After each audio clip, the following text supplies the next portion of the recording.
Hello, everyone. We're back. Apologies, I wasn't able to do last week's one. Had a lot of stuff on, but we're back and regular transmission should ensue. We're back with the lovely Andy, and Hello, today we're going to review Firepower. firepower. Firepower, starring the Ultimate Warrior. Yes, or as he's less well known, James Helwig. Indeed. Let's get gassed. So yeah, This is his only. This was his only film. which is quite surprising, It is quite surprising. Although having seen it, I'm not so surprised, to be honest. Yeah, but who's the better actor, Ultimate Warrior or Hogan? Mm, Yeah. yeah, is there much to choose between it? We ask ourselves. Well, exactly. It, it's just from 1993. I couldn't believe it was that late. Wow, yeah. It's actually quite late in the Warrior timeline, actually. Yeah. Yeah. It was very, yeah, I was a bit surprised by that. I thought this was probably would have been sort of 80s sort of thing. Yeah, it did have the look of it.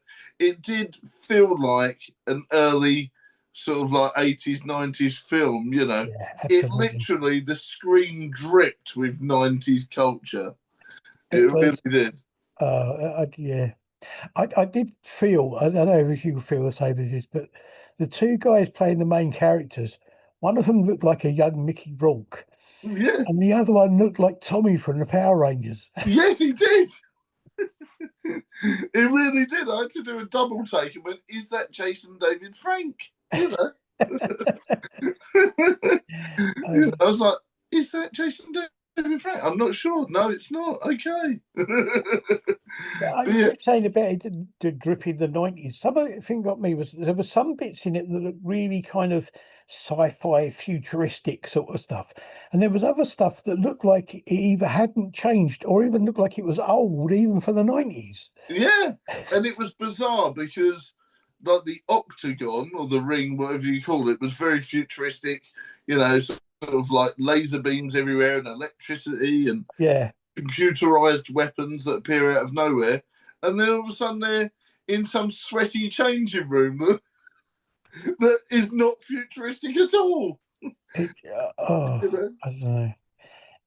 It's the thing that one of the things that got me was, I mean, this is a fighting film. Yes, So, there's and the fight scenes were really good. I really enjoyed them. well, I found some of them to be really good, and some of them were kind of like, I mean, I haven't seen it for a while. I know that, but I'm going back to how it was when I remember watching it in the sort of 80s Yeah, and 90s.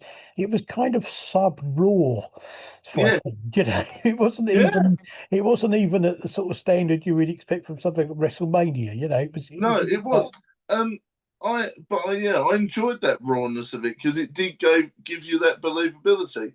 But what was weird was the way they were shooting it. Like some of the fights, it was outside. It was very unusual for a film to do it. So they were filming it outside the octagon thing. I yeah, don't know if that was from a realism point of view. They wanted to make it look real and have the bars along the screen and all that sort of stuff. Like it was one of the people that worked there was filming it. That might yeah, have been their point. But I was also like, well, why is there a mixture of that and cleaner shots? It didn't make sense to me. yeah. And if they wanted the different angles, just shoot them in. Like if they wanted a different angle, shoot them inside the ring as well. Well, too much of it was seemed to be from the same angle, the fights. It was kind of like they didn't move the camera, they moved the fighters. Yeah. And there was a few overhead shots as well that were quite weird and out of place as well, you know. Yeah. But I, like I said, I enjoyed the fights. I was just unsure. So you weren't too sure about some of the fights. I enjoyed all of them, but I didn't like the camera angles. They were yeah. weird. The Yeah, camera no, angles were they were. weird. They were. The other thing that got me about it is it was like sort of, I don't know if they did it to save money, but everything happened at night. Yeah. There isn't a single shot in that film that happens during the day. No, there isn't. You're right. It Yeah. just was it just could they not afford lighting? Was it the aesthetic they were going for? Who knows? But like Um, even the bits in the police station that were all darkly lit and things yeah, like that. Yeah, it's weird. yeah. And of course, the thing about this is got a bit of thing to it. Chad McQueen is one of the main characters in this, and he's Steve McQueen's son, Okay. and he was also in the first two Karate Kid films. Oh, I did not know that. Was he? Oh, yes, he was, wasn't he?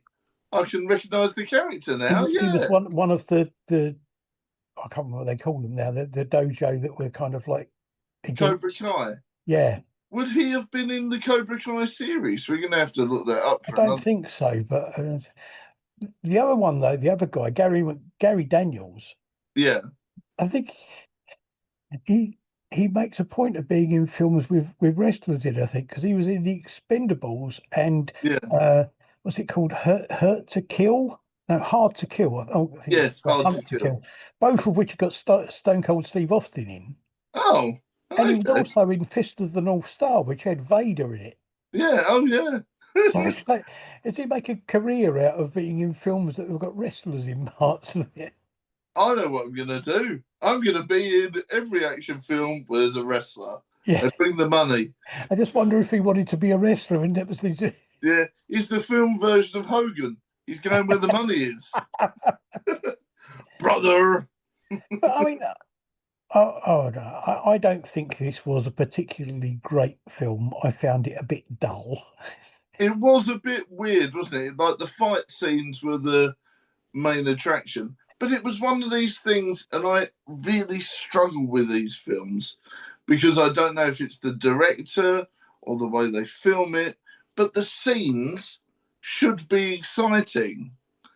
Even the stuff without the fights, you should be, Yeah, oh yeah, this is really interesting. What's going to happen here? This looks interesting. Ooh, what's this? But it felt like all the dialogue was very flat. yeah. Even when one of the characters that you grow to like gets killed, they're a bit like, yeah, well, yeah, he knew what he was getting into, didn't he? I And I'm mean, like, and yeah. even the bloke that was upset about it was like, oh, this is upsetting. I mean, yeah. As I say, I You thought know, it was, and it's I like, thought it was well, dull. I there was thought no sort of like emotion behind it. It was like, oh, no, I'm upset now. absolutely. I thought it was very dull in lots of ways. But the Yeah. biggest problem with it was the fact that when it comes down to it, you got these two characters in there, and you got all these other characters there, and I didn't really care. No, this is the problem with a lot of those things is that even with Ultimate Warrior's character, you're a bit like, okay, you Yeah, know, whatever. whatever. That is the main problem with it. There was no like for a bleak science fiction film that reminds me of no. What's the one where he fights in the battle game? I was Blade Runner. No, running man. Running Man. It Yeah, had Running Man vibes. Yeah. So, but there was no emotion there or no, anything like, and it felt like it was missing a few things for me. I mean, like I said, I love the fight scenes, but the actual film, not so much. No, no, it and he, wasn't great. no, and even Ultimate Warrior was a quite great in the fight scenes. There was one particular scene that made me laugh out loud, really, where he literally chest headbutts someone. So he literally puffs his chest out and goes like that, bang, to someone's head. Yeah, Yeah. And I was like, okay. But then he was almost wearing Ultimate Warrior attire as well. He must have said, can I just wear my costume from yeah. I mean, if because he effectively had the weird little stringy bits on his arm and all that, the you only know. difference between his character in the film and his character in the ring was the fact he didn't have the face makeup on. Yes, and obviously he was playing a bad guy instead of a hero sort of thing, Yeah, you know. it's But I don't know. who knows? But all I'll tell you is that his action figures have skyrocketed. Um, there was a collector who I watch on YouTube, and they picked up all three different variants of the of the Ultimate Warrior, because there's all different. There's three, and they've all got different face paint and different trunks, and they got them signed, and literally, so those are going up in value quite a bit. Wow. So even though his character, his actual tenure in WWE wasn't even that long compared to a lot of the legends, he's actually one of the more popular ones.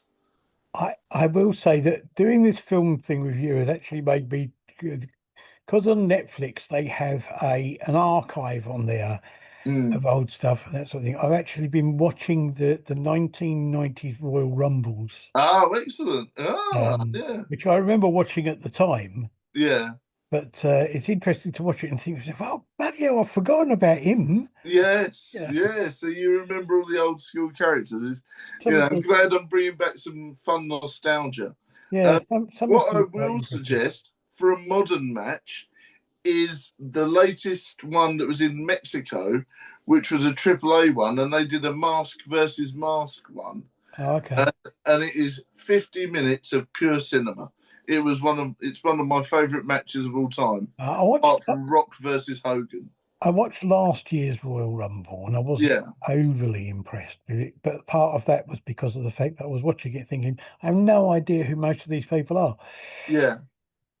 So I'm hoping if I watch it, if I watch the Royal Rumble, which is still my favourite, if I watch that every year, from the 1991 onwards, by the time I get back up to now, it'll be kind of like, oh no, they are now. Yeah, that's it. You'll get it. Yeah. I would say that Royal Rumble's my favourite too, because you never know what's going to happen. Yeah. And WrestleMania now is just way too corporate. There's so many adverts in it. Yeah, well, somebody was saying that. I saw somebody online saying about the fact that it was something like, was it 4 hours of TV and you only got about 40 minutes of wrestling matches? Yeah, something really weird like that. Yeah.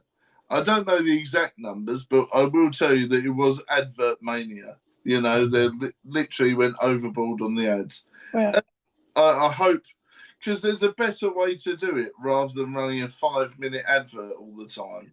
well just do what UFC do and the boxing do. Cover the whole ring and the actual person and everything in all the stuff. But that's a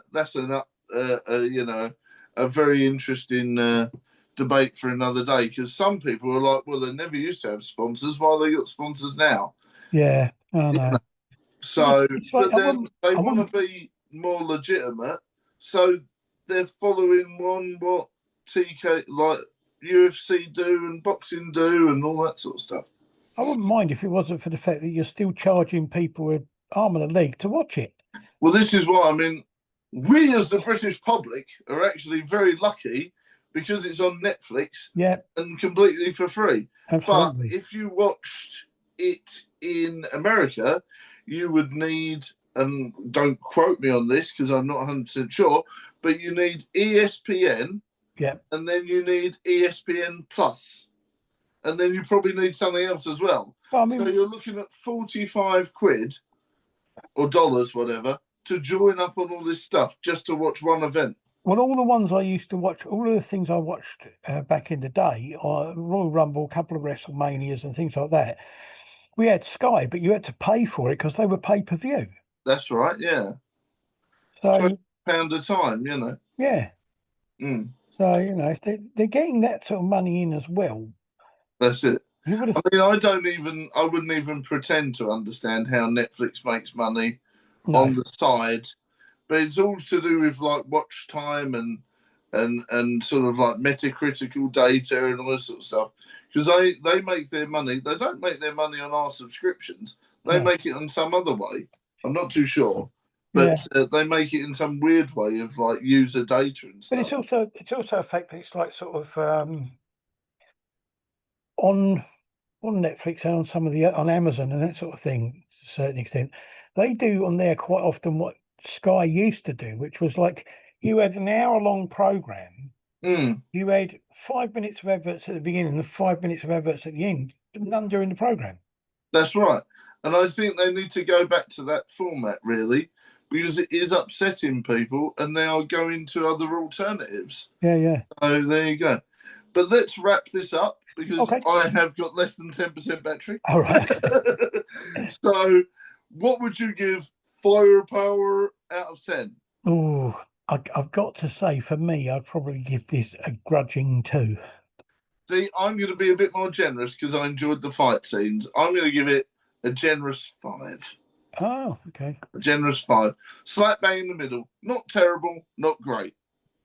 I was just kind of at the end of it. I was just kind of like, "Oh, that's over."